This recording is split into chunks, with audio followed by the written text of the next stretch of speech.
Magandang araw po sa inyong lahat. Ako po ngayon magluluto ng sinuntalan or ginataang santol. Meron po ako ditong mahigit 1 kilo po ng santol. Pinalatan ko na po ito, tinanggal ko ng balat, hiniwa ko at tinanggal ko po yung mga buto. Ngayon, laman na lang po ito. Ngayon po yung buto, nilagay ko po sa isang lalagyan. Ito po, nilagyan ko ng tubig, nilagyan ko ng asukal, at ito po nagiging ano po ito, santol infused water. Masarap po ito. Ngayon meron po tayong tubig dito. Lagyan po natin ito ng asin. Lagyan po natin asin.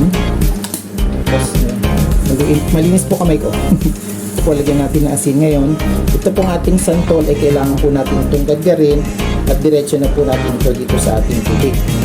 Yan po susunod natin gagawin. Yan po, gagarin natin at yung po nagagat natin na meat ng santol ay diretso po natin dun sa tubig na may asin. Gawin po natin ito hanggang maubos po yung ating meat ng santol.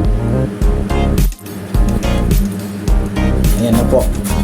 Una ko pong ginamit kasi naka-gadgaran dito kanina. Yung mga nauna po ay yung pong pino.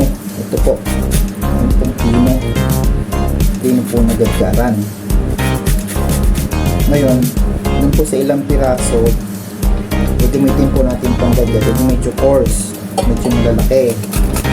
Para po medyo meron tayong makakagat na kinain natin yung sinagpulang ito. Mga ilang piraso po yung piraso po na quarter. Ngayon na po, nagadgad na po natin lahat. Ngayon makita niyo po, meron pong medyo malalaki ang gadgad, tapos meron pong maliliit. Haluin po natin ito ngayon at maya po ipigain natin. Bakit po? Kailangan ng tubig na may asin kasi po para mawala po yung dagta ng ating meat ng santol, kasi hindi po masarap yung dagta po ng santol sa ating pagluto. Maya pa ipipigain dito. Yan na po, nababad ko na po ito mga ilang minuto. Ngayon po ay atin na po itong ipipigain para po mawasan yung dagta. Ganyan lang po, pigain lang ng pigang-piga hanggang sa mawala po yung tubig. Ganyan po. Hindi natin sa kabilang container. Ganyan po, ganyan po.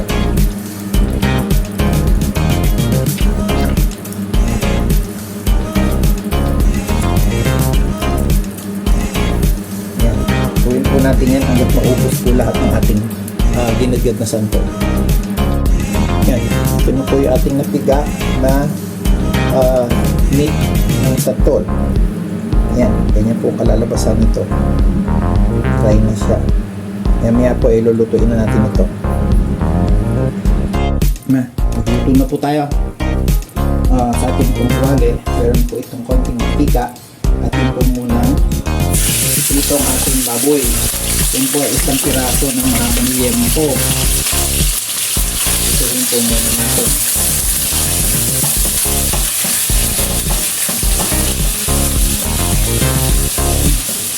Po natin ng konting asin. Kalasan na po ang ating meat. Konting asin. Konting paminta. Bilis na paminta.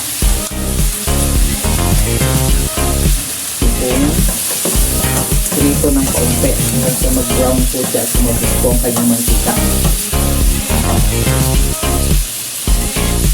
Yan, napula na po ito. Magbawas po tayo ng konting mantika. Medyo marami po ang ating mantika. Mantika po kasi yung ating baboy.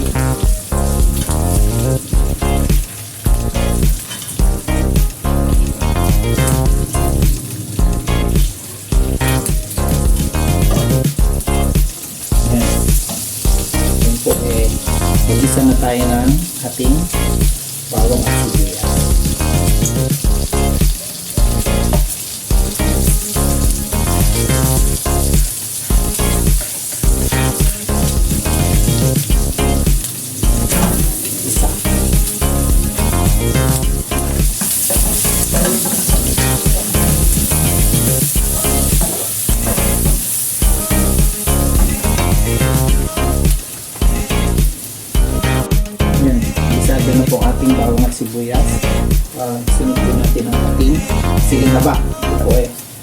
umiiwa pa rin ng medyo pakaba.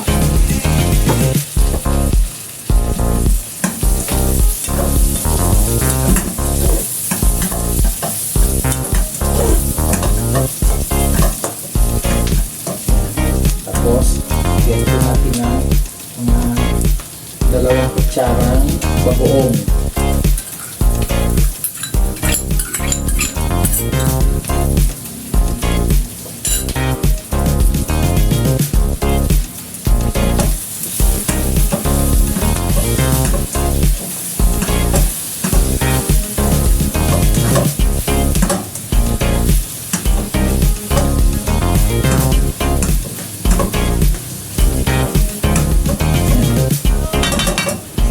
Lagay po natin ang yung pong pangalawang piga po ng ating niyog.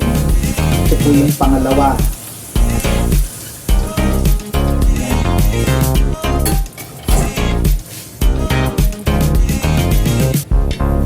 Pangalawang piga.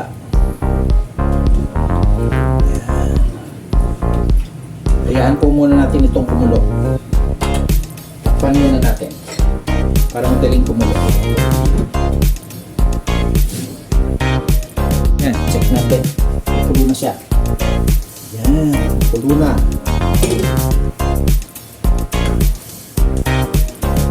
Ito nga po palang ating gata katas po ito ng 2 nyog. 2 medium na nyog. Yan po muna ulit natin ng konti pang paminta. Yan natin ng isang pirasong chicken cube.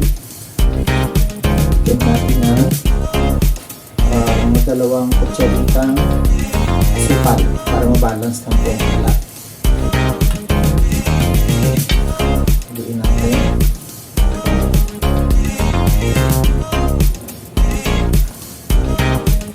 Ngayon po ilagay na po natin yung ating santol.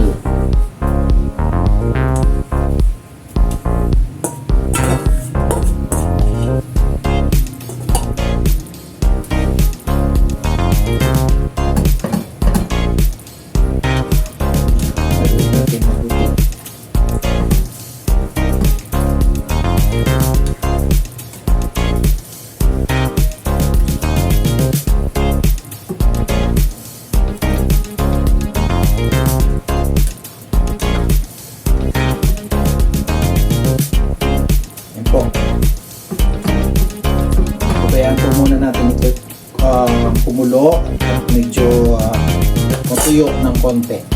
Takpan natin ulit. Yan, check natin ulit. At tinanggalan ko po ito ng takip para po mas madaling matuyo. Yan, siya. Ngayon po, ilagay na po natin yung pakanggata.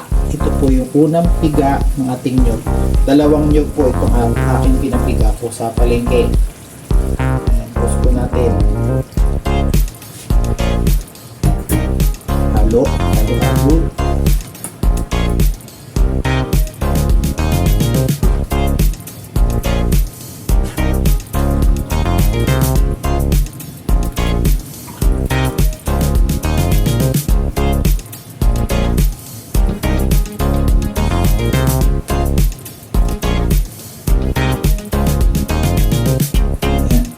Pabayaan po muna natin ito ulit kumulo at magmantika ng konti. Ngayon na po, medyo bibigyan siya at magmantika na siya. Haluin po muna natin siya. Ito tikman.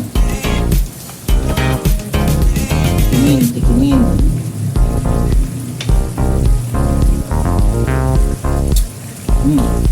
Kunting alat pa.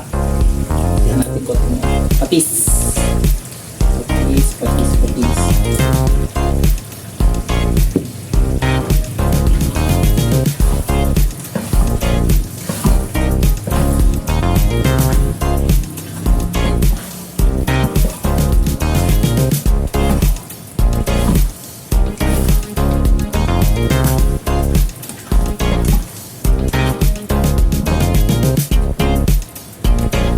Tikman ko ulit.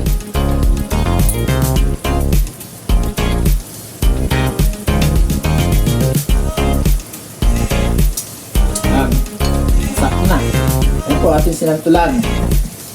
Luto na po siya. Sarap. Maraming salamat po sa inyong panonood at magandang araw po sa inyo lahat.